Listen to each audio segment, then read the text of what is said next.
All right, so for people who are a little bit unaware, jurisdiction has to do with agreement. You have to have some form of agreement before there can be any jurisdiction.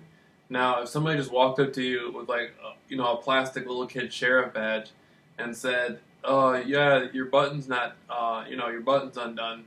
Can you button it back?" You would be like, "What are you talking about?" They'd be like, "Yeah, it's the law." You'd be like, "What law?"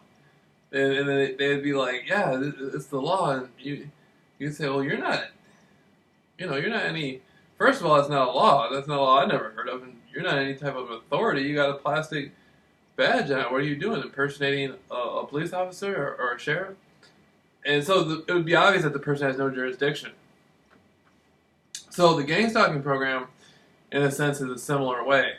They show up they show up in your life, and they pay people to do stuff, and they contract people around you to act a certain way, and they want you to believe that they want you to feel intimidated, and they want you to feel as though there's some sort of authority within your life. It's an imposter authority. They have no jurisdiction. Everything is based on agreement, first of all. So whatever somebody doesn't agree to, they have no place there. And again, fucking baby boy, love my life, man.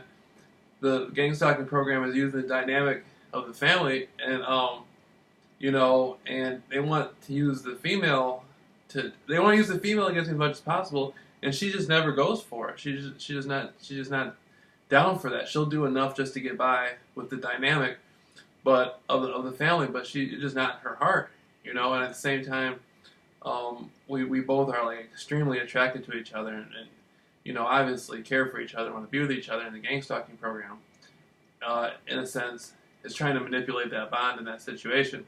And so right now, right now, I'm going up against the fight of my life to to have her, man. Or you, if she's watching this, have you fight of my life to have you. And so it's not the gang stalking program's jurisdiction.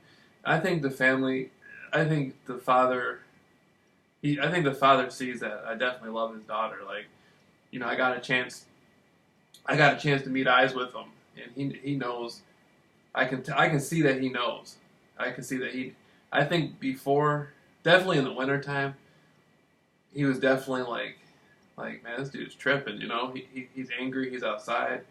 He's being gang stalking. He's overwhelmed. He's tripping. He doesn't know what he means.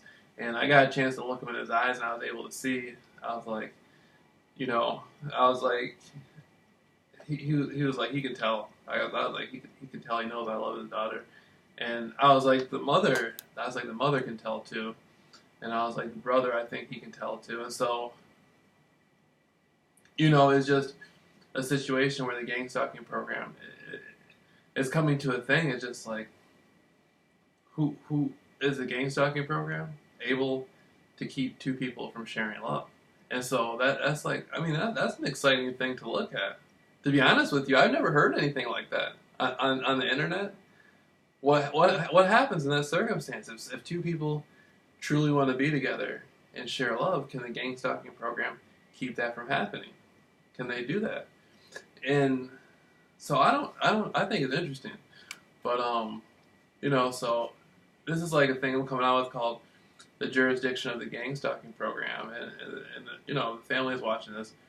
I don't gotta say anything.